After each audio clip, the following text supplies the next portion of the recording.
Today, it's all about insubordination. So stay with us. You're the human resource.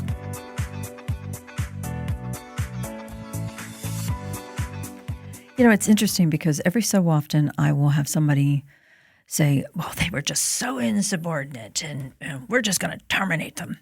And I was in North Carolina with a client last week, and the conversation came up, and one of the directors looked at me and said, well, at any other job, I would have just terminated him right away because he can't talk to me like that.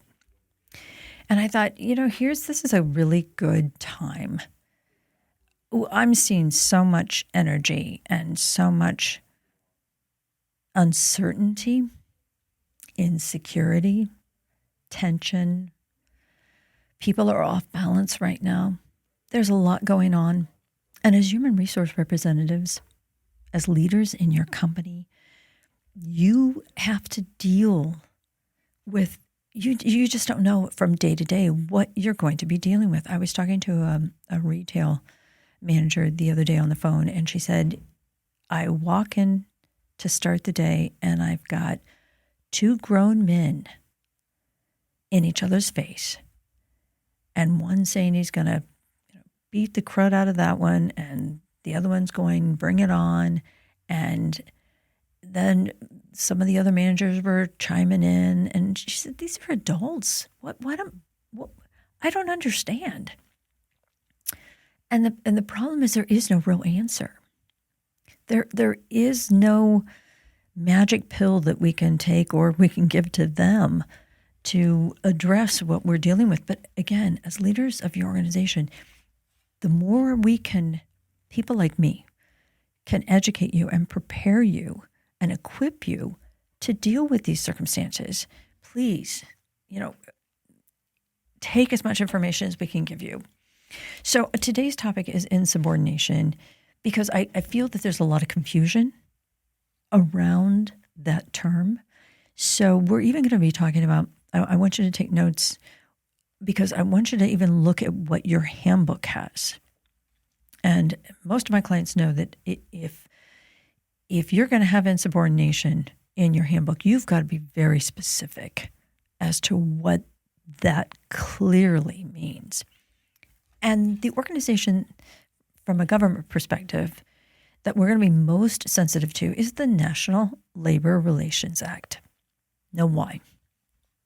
Think to yourself, why would we be worried about them when it comes to insubordination? And this is where most of the confusion comes in from your team, because most of you are not talking to your team about the protections under Section 7 with the National Labor Relations Act. Now, I did a podcast here quite a while ago on it, so if you need to go back and refresh your memory on it, please do. But that protects employees from talking about the compensation, work conditions, terms of employment. Okay, those three categories they're locked and loaded with the National Labor Relations Act. But think about it. If one of your employees gets unsettled, disgruntled, frustrated because they didn't get a raise, or they didn't get a promotion, or somebody else gets more PTO than they do, or someone, it could even include harassment. If they feel that they're not safe, that's a work condition. They are permitted to not only complain about that, but they're also allowed and permitted to have and enter in concerted activity.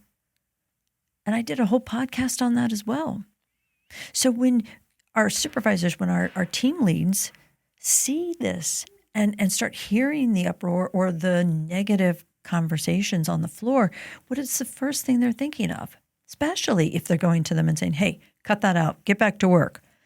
Hey, we don't need that now. I'm not paying you to complain. Buck it up, get back to work. They're thinking insubordination. And this is where the line's drawn. So let's go back to your handbook. What I want you to be thinking about in regards to your handbook is literally what Scott and I were talking about here a couple weeks ago, and he wrote just a divine policy phrase for your work rules or your personal conduct section of your handbook, defining insubordination in this circumstance. And his terms are insubordination, which is defined as refusing to follow a company official's or superior's legal directive or engaging in any conduct, either on duty or off duty, that would be considered defamatory, vulgar, obscene, threatening, maliciously dishonest, unlawful, or illegally discriminatory or harassing towards the company, its employees, customers, or competitors. Now, let's break this down a little bit.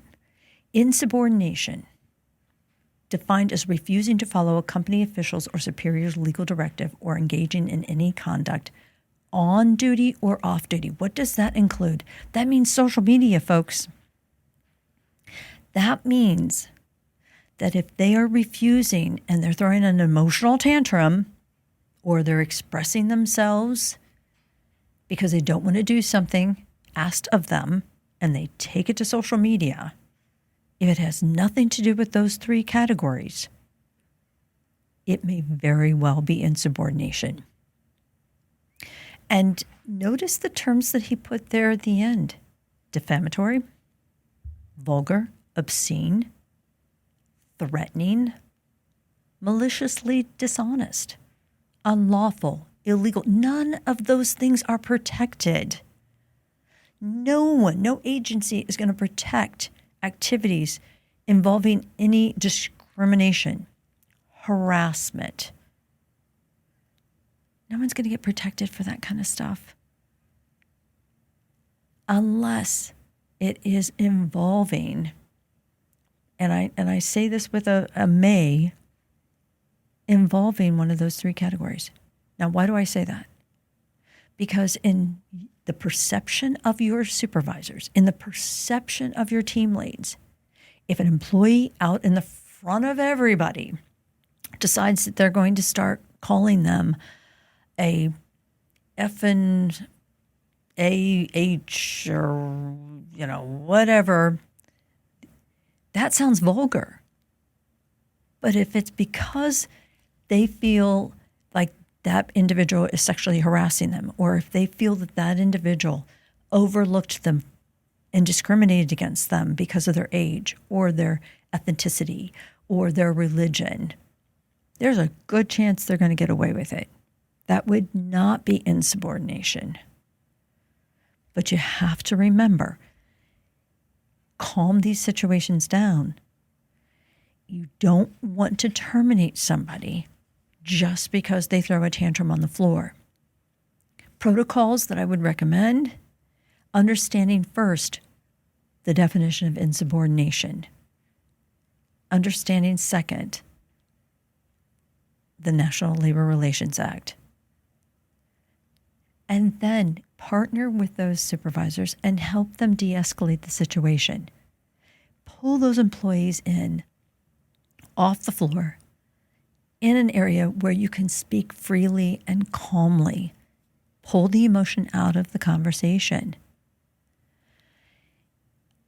Document everything you possibly can. Get to the heart of the topic or the whatever stemmed to the situation. And remember, if the individual walks off, and I remember distinctly at one plastics manufacturer that I used to work with, we would have individuals get really mad because they felt there was too much grease on the floor, or they didn't feel like they had been trained correctly, and they would just charge out of the building. You can't fire them for that. You have to identify the real reason they're ghosting you or they're leaving you, and then address it. Do what you can to change the work conditions. Do what you can to help them understand why the compensation is not the same, or why you gave someone different PTO. Address the situation and have a conversation and see if they are willing to come back to work. You can't put insubordination down as a reason for firing somebody or terminating somebody unless you can verify that it had nothing to do with those three terms protected under the National Labor Relations Act. Again, this is a wonderful phrase of definition for insubordination that I would highly recommend putting in your handbook. And if you need more work on this, please reach out to Scott Warwick or give me a call. Reach out to me on LinkedIn and we'll be more than happy to give it to you. But insubordination is not always the same for everyone. So work with your teams. Help them understand. And help us understand what you'd like to hear. Remember, this show's for you. So your recommendations is how we come up with our topics. So let us know what you're thinking. Let us know how we're doing here at the Human Resource.